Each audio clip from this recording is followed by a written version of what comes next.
નમસ્કાર, જીએસ ટીવીમાં આપની સાથે હું છું આરતી। મેઘરાજાએ વિરામ લીધા બાદ સુરેન્દ્રનગર જિલ્લામાં રોગચાળો ફાટી નીકળ્યો છે।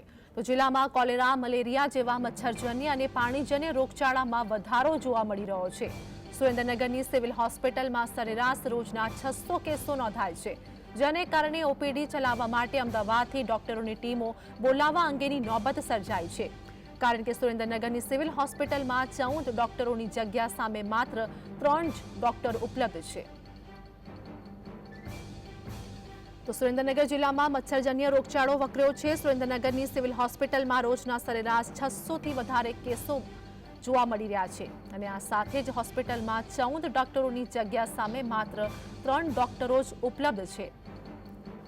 ત્યારે સુરેન્દ્રનગર જિલ્લામાં મચ્છરજન્ય અને પાણીજન્ય રોગચાળામાં વધારો થયો છે, પરંતુ 3 ડોક્ટર જ ફક્ત ઉપલબ્ધ હોવાનું સામે આવ્યું છે।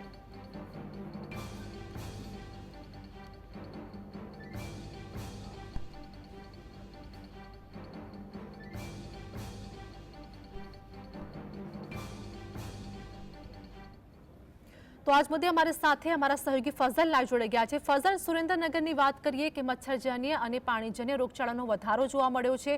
14 ડોક્ટરની સામે ફક્ત 3 ડોક્ટર, શું વધુ અપડેટ? ખાસ કરીને સુરેન્દ્રનગર જિલ્લામાં જે મચ્છરજન્ય અને પાણીજન્ય રોગચાળો ફાટી નીકળ્યો છે। ખાસ કરી વરસાદના વિરામ બાદ ઠેર ઠેર જગ્યાઓ ઉપર ગંદકી હોવાના કારણે આ રોગચાળો ફાટી નીકળ્યો છે। ત્યારે ખાસ કરીને સુરેન્દ્રનગરની જે સિવિલ હોસ્પિટલ આવેલી છે, અહીંયા તમને કેસબારીના દ્રશ્યો દેખાડશું। વહેલી સવારથી છે તે આ દર્દીઓની લાંબી કતારો લાગી છે। જો વાત કરવામાં આવે તો ખાસ કરી ડેન્ગ્યુ, મેલેરિયા, કોલેરા જેવા રોગોની સંખ્યામાં વધારો થઈ રહ્યો છે। ત્યારે બીજી તરફ સુરેન્દ્રનગરની જે સિવિલ હોસ્પિટલ આવેલી છે તેની હાલત છે તે દયનીય પ્રકારની છે। ખાસ કરીને જે સિવિલ હોસ્પિટલ આવેલી છે ત્યાં 14 ડોક્ટરોની જગ્યાઓ છે, જે પૈકી માત્ર 3 ડોક્ટર કાયમી ઉપલબ્ધ છે। સુરેન્દ્રનગર શહેરીજનો અને જે દર્દીઓના સગા છે તે આપણી સાથે છે, સીધી તેમની સાથે પણ વાત કરશું।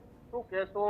14 ડોક્ટરોની જગ્યા ખાલી છે અને માત્ર 3 ડોક્ટર હાલ હાજર છે કાયમી ડોક્ટરોમાં। અમદાવાદથી ટીમો બોલાવી અને સારવાર કરાવી પડી રહી છે।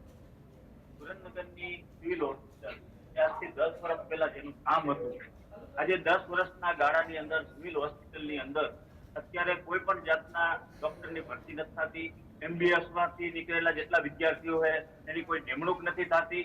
આ સિવિલની અંદર એટલા બધા સાધન પડેલા છે, એટલી બધી વિશાળ જગ્યા આવેલી છે કે ગુજરાતની નંબર 1 સિવિલ હોસ્પિટલ બનેલી છે, પણ આની અંદર સરકારને શું સૂઝ્યું છે એવું કે મહાનગરપાલિકાને આવું બધું બનાવવું છે, પણ સિવિલ માટે જે મહાનગરપાલિકાને જરૂર પડે આરોગ્ય માટે, એ આરોગ્ય 0% માં હાલે છે। આની અંદર ધારાસભ્યો હોય કે સંસદ સભ્યો હોય, અનેક વખત રજૂઆત કરેલા, ઉપવાસ આંદોલન કરેલા, પણ સિવિલની અંદર કોઈ પણ જાતનો ફેરફાર કરવામાં આવતો નથી।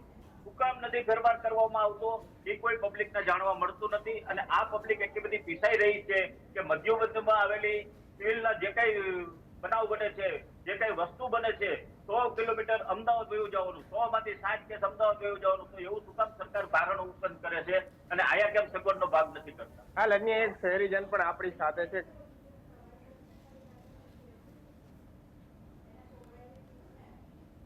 કેવી હાલાકી ભોગવી રહ્યા છો? આ જે અત્યારે જે આપણે વાત કરી છે, સુરેન્દ્રનગરની સૌથી મોટી સિવિલ હોસ્પિટલ છે।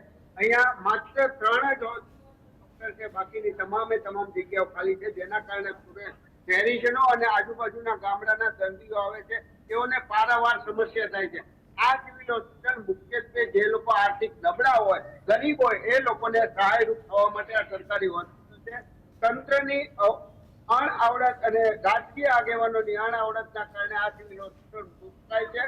છેલ્લા ઘણા સમયથી અહીંયા લોકોને પારાવાર સમસ્યા થાય છે। આ બાબત સુરેન્દ્રનગરના કલેક્ટર શ્રી, વઢવાણ વિધાનસભાના ધારાસભ્ય શ્રી, લોકસભાના સભ્ય શ્રી અનેક વખત રજૂઆત કરી છે। આમ છતાં તેઓને લોકોની પ્રાથમિક સુવિધા અને આરોગ્ય બાબત કોઈ પણ જાતની ચિંતા નથી।